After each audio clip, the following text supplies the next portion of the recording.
निर्गुणाचे रंगी रंगले हे मन, सावळे सगुण ब्रह्मतीची. मताभिमानी ऐसा विश्वास न धरिती, वचनी निर्गुण सगुण दोन्ही भिन्न असती. असीवरी जैसे तत्पद ते नाही, सावळे ब्रह्म पाही तैसे असे. निवृत्ती दास म्हणे चांगया ब्रह्मतेची खरे, सावळे निदरी जाणरय्या. माऊली ज्ञानेश्वर महाराज की जय.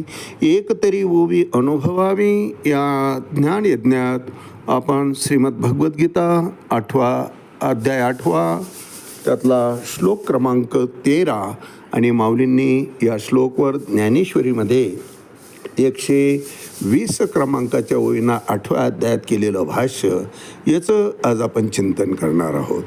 ओम इतिकाक्षरं ब्रह्म व्याहरण मामनुस्मरण, यः प्रयाति त्यजन देहं स याति परमांगती.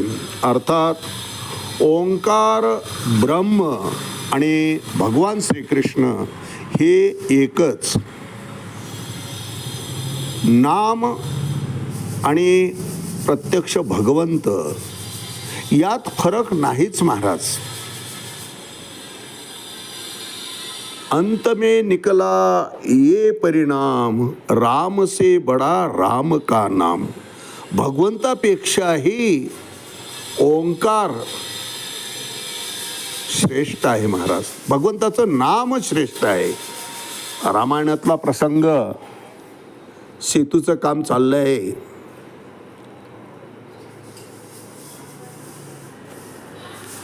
नील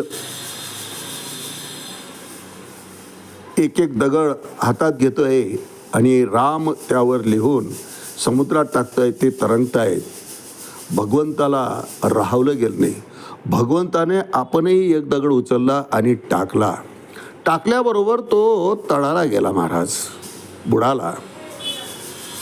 आपली कृती कोणी पाहिली की नाही म्हणून प्रभू चारी बाजूला पाहायला लागले. आणि असं असतं महाराज, गाडीहून पडलं की खरचटलं काय लागलं याकडे लक्ष नसतं.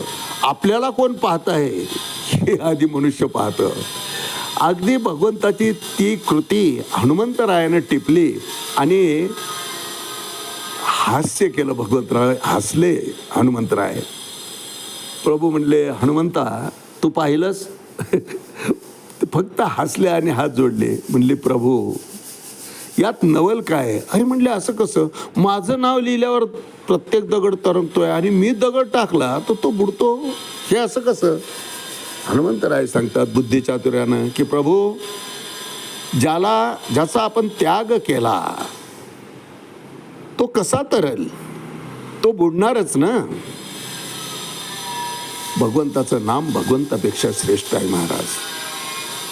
भगवंत आणि नाम यामध्ये भेदच नाही. खरं तर भगवान श्रीकृष्णांचा निर्विशेष ध्वनी म्हणजेच ओंकार होय. काल आपण चिंतन केलं या महामंत्राचा. हरे राम राम राम हरे हरे, हरे कृष्ण कृष्ण कृष्ण हरे हरे. 16 अक्षरी मंत्र आहे, महामंत्र आहे महाराज. तुकोबारायांना सुद्धा याच मंत्राचा साक्षात्कार झाला. स्वप्नामध्ये येऊन तुकोबारायांना साक्षात्कार झाला. बाबाजी आपुले सांगितले नाम, मंत्र दिला राम कृष्ण हरी. महामंत्र आहे महाराजा. आणि स्वप्नामध्ये दृष्टांत दिलेला आहे तुकोबारायांनी. स्वप्नात दिलेला मंत्र तुकोबारायांनी जीवनामध्ये उतरवला. आम्हाला प्रत्यक्ष गुरु कान फुकून मंत्र देतो, त्या मंत्राशी आम्हाला ऐक्य साधता येत नाही महाराज. दिलेल्या मंत्रामध्ये दोष आहे असं नसतं. त्या मंत्राला आम्ही ज्या पद्धतीने त्याचा जप करायला पाहिजे तो करत नाही महाराज. इकडं तर माळ जपत असतो, मंत्राचा उच्चार चालू असतो, परंतु चित्त मात्र आमचं प्रपंचामध्ये अडकलेलं असतं. प्रपंचाच्या चाललेल्या हालचाली आमचे डोळे टिपत असतात. आमच्या कानावर प्रपंचातल्या स्तुती याचे स्वर आदळत असतात. आम्ही बोलत असलेल्या मंत्राचा स्वर ज्या वेळेस आमच्याच कानात गोड मधुर ऐकू येईल त्यावेळेस एकाग्रता साधली जाते.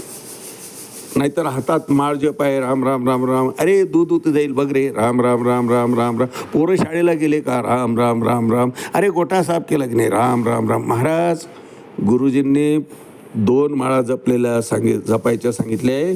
200 माळा जरी जपल्या तरी त्याचा 0 परिणाम होणार आहे. मग लोक म्हणतात गुरुने दिलेला मंत्र 5 वर्षापासून आम्ही जपतो महाराज, काहीच फरक पडत नाही. कसा फरक पडणार महाराज? त्या ब्रह्मतत्वाशी जोपर्यंत आमचं ऐक्य साधलं जात नाही तोपर्यंत त्या मंत्राचा, त्या जपाचा काहीच परिणाम होत नाही महाराज. माऊली सुद्धा सांगतात की रामकृष्ण नामे ही दोन्ही साजरे, हृदय मंदिरी दराकारी. भगवंताचे जे दशावतार झालेत, आता कलंकीचा 10वा होईल, या अवतारांमध्ये राम आणि कृष्ण हे 2 नामं, हे 2 अवतार हे संप्रदाय संमत अवतार झालेले आहेत. अर्थात बाकीचे अवतार संप्रदाय संमतच आहे, परंतु इतर अवतारांमध्ये भगवंताने फक्त एकेकाचाच नायनाट केलेला आहे. परंतु या 2 अवतारामध्ये पृथ्वी संपूर्ण मृत्यूलोक यात धर्माची पुनर्स्थापना केलेली आहे.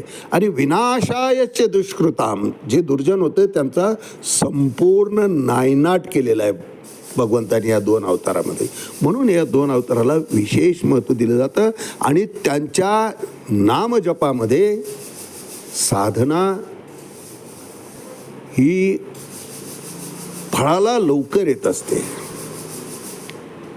हा या महामंत्राचा उच्चार जीवनामध्ये आम्ही जेव्हा उतरवतो, भगवंत सांगतात ह्या प्रयाती समद्भावम याती नास्त्यत्र संशया, त्याला माझ्या धामाची प्राप्ती होईल अर्जुना, यात शंका घेण्याचं आता कारणच नाही. भगवंत म्हणतात फक्त आम्हाला त्या पद्धतीने त्या मंत्राशी ऐक्य साधता आलं पाहिजे. आणि हे ऐक्य साधण्याकरताच त्याच्यात सातत्य पाहिजे महाराज. सातत्य राहत नाही तोपर्यंत तो मंत्र जीवनामध्ये उतरवता येत नाही. यावर भाष्य करताना माऊली 120 क्रमांकाच्या ओळीत म्हणतात, तेथ अर्जुना जरी विपाये तुझ्या जिबी हण ऐशे जाये, नाये स्मरण मग होये कासयास कायसयावरी अंती. अर्थात अर्जुना, कदाचित तुझ्या मनात जर अशी शंका येईल की काय हो, मरण समयी हे स्मरण करावे हे खरे, परंतु हे स्मरण कशानं होणार, हे स्मरण करण्याकरता साधकाने नेमकं काय करायला पाहिजे, आणि अशा प्रकारचं स्मरण केल्यानंतर खरंच मोक्षाची प्राप्ती होईल का, भगवंत धामाची खरंच प्राप्ती होईल का, अशी शंका ही मनामध्ये डोकावेल. या शंकेचं निरसन करण्याकरता भगवंत या ओव्यांमधून सांगत आहेत की अर्जुना, संशय घेण्याचं काहीही कारण नाही, परंतु त्याकरता तस्मात सर्वेषु कालेषु मामनुस्मर युद्धचं मय्यार्पित मनोबुद्धी यो मद भक्ता समय. असा भक्त मला आवडतो अर्जुना. आणि या गुणांमध्ये भक्त जेव्हा उतरतो त्यावेळेस भगवंत म्हणतात मी त्याचा सर्वस्वी अंगीकार करतो. ते तर अर्जुना जरी विपाये तुझ्या जीवी हण ऐसे जाये, ना हे स्मरण मग होये कायसयावरी अंती. असं अंतसमयी नामस्मरण झाल्यानंतर मोक्ष त्याची वाटच पाहत बसलेला असतो. माझ्या धामाचे दरवाजे त्याच्याकरता सताड उघडी असतात अर्जुना. आज याच ठिकाणी थांबूया. रामकृष्ण हरी. पुंडलिक वरदा हरी विठ्ठल. श्री ज्ञानदेव तुकाराम पंढरीनाथ भगवान की जय. माऊली ज्ञानेश्वर महाराज की जय. जगद्गुरु तुकाराम महाराज की जय. शांती ब्रह्म एकनाथ महाराज की जय. आदि शक्ती मुक्ताबाई की जय.